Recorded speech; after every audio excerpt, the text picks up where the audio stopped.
মসুরের মাঠ পরিদর্শন করতে যাব। মসুরের এখন ফুলের সিজন।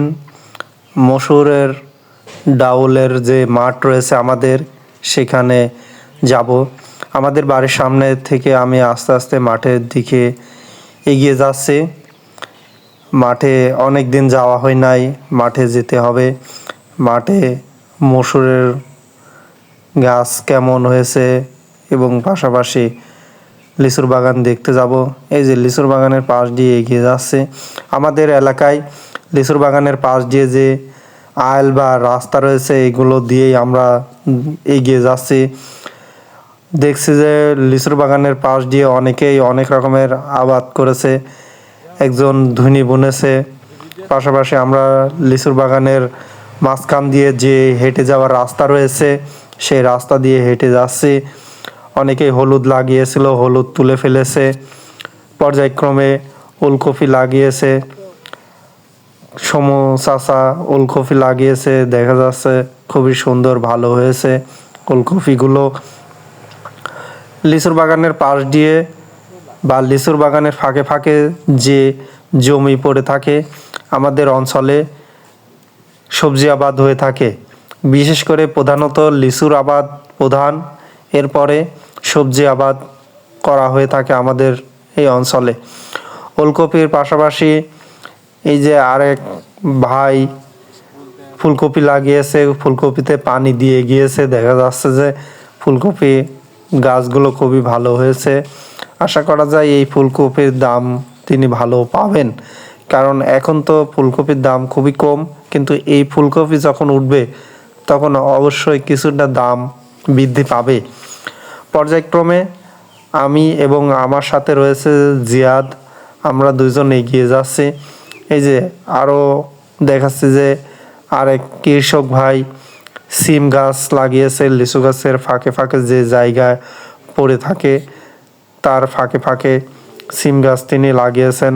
অনেক থোকায় থোকায় সিম ধরে রয়েছে, সেই দৃশ্য দেখা যাচ্ছে। আমাদের অঞ্চলে লিচুর বাগানের ফাঁকে ফাঁকে এইভাবেই সবজি আবাদ হয়ে থাকে। আমরা কথা বলতে বলতে দুইজন এগিয়ে যাচ্ছি আমাদের মসুর ভূঁইত, যেখানে আমাদের লিচুর বাগান রয়েছে, পাশাপাশি মসুরের আবাদ। এটা হচ্ছে খেসারি, খুবই সুন্দর হয়েছে। এক কৃষক ভাইয়ের লিচুর বাগানের পাশে ফাঁকে যে মাঝখানের জমি, সেখানেই তিনি এই ফসল আবাদ করেছেন। পাশাপাশি এই সাইডটাই দেখা যাচ্ছে যে মসুর আবাদ করেছেন। এভাবেই আমাদের অঞ্চলে সবজি আবাদ এবং অন্য কোনো আবাদ হয়ে থাকে লিচুর বাগানের পাশে। আমরা লিচু বাগানের মাঝখান দিয়ে এগিয়ে যাচ্ছি। পর্যায়ক্রমে আমি এবং জিহাদ কিছুক্ষণের মধ্যে আমরা আমাদের বাগানে প্রবেশ করব এবং সেখানে মসুর আব্বা বুনেছিল, মসুরের মাঠ।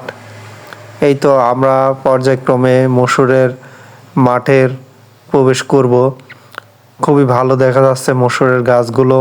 আমি এবং জিয়াদ চলে আসলাম আমাদের মাঠে।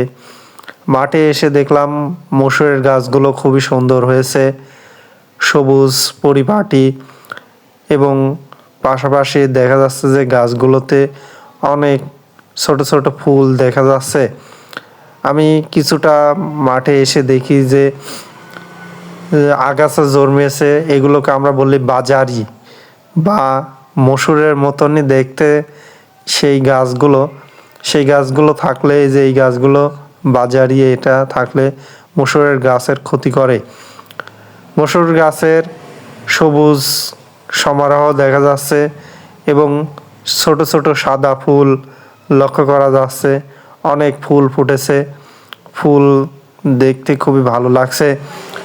বিকেলবেলা বেড়াতে এখানে আমরা এসেছি। সারাদিন পরিশ্রম করে মন একটু যখন খারাপ লাগে, এই মাঠে বেড়াতে আসলে খুবই মন ভালো হয়ে যায়। মাঠে চারদিকে সবুজ ফসল, সবুজের দিকে তাকিয়ে থাকলে চোখে খুবই ভালো লাগে এবং মনে প্রশান্তি আসে। পাশাপাশি সবুজের মাঝে ছোট ছোট সাদা সাদা ফুল দেখে খুবই ভালো লাগছে।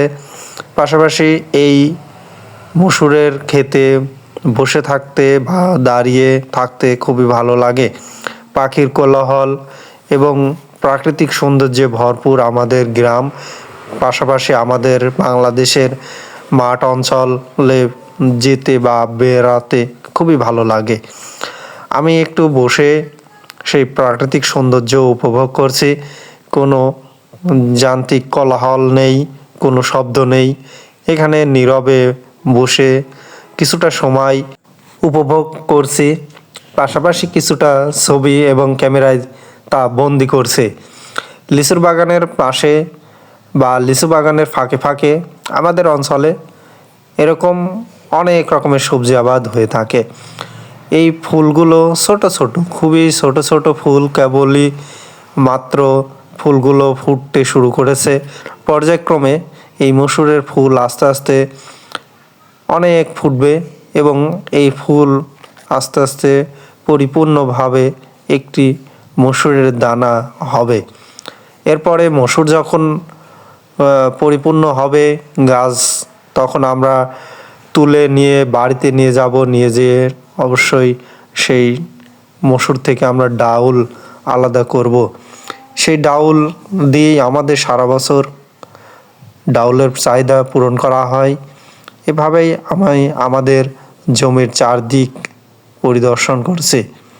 চারদিকে খুবই সুন্দর, গাছগুলো সবুজ সমারোহ ভরে উঠেছে, দেখতে খুবই ভালো লাগছে।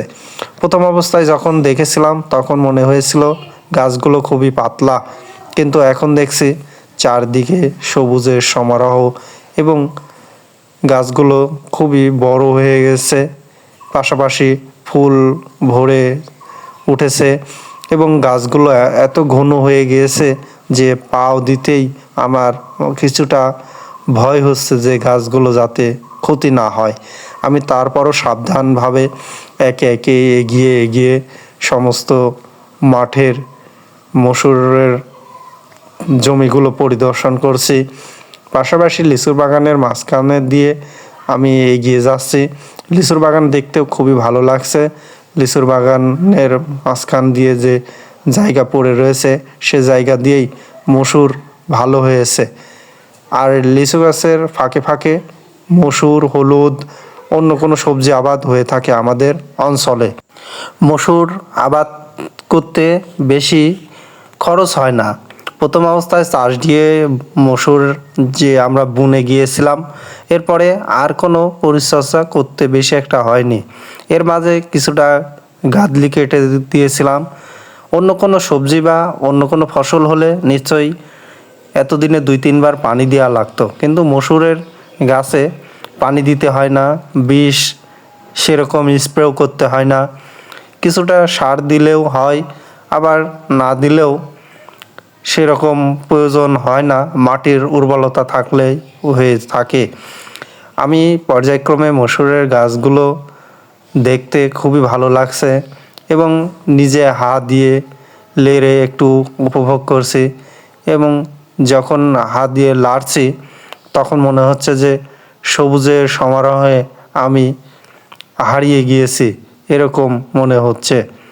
পর্যায়ক্রমে আমি মসুরের ক্ষেত থেকে আস্তে আস্তে এগিয়ে আমি অন্য আরও কিছু কৃষক পাশের জমিতে কাজ করছে তাদের সাথে কথা বলবো, তাদের সাথে দেখা সাক্ষাৎ করে এখান থেকে মাঠ থেকে কিছুটা সময় আরেকটু থেকে রওনা দিব।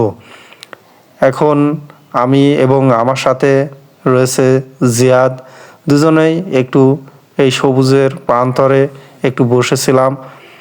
পাশাপাশি আমি মাঠে কিছুটা আরেকটু কিছু ছবি বা ক্যামেরায় বন্দি করতে চাচ্ছি, যে দৃশ্যগুলো সবুজের মাঝে সমারোহে থাকতে খুবই ভালো লাগছে।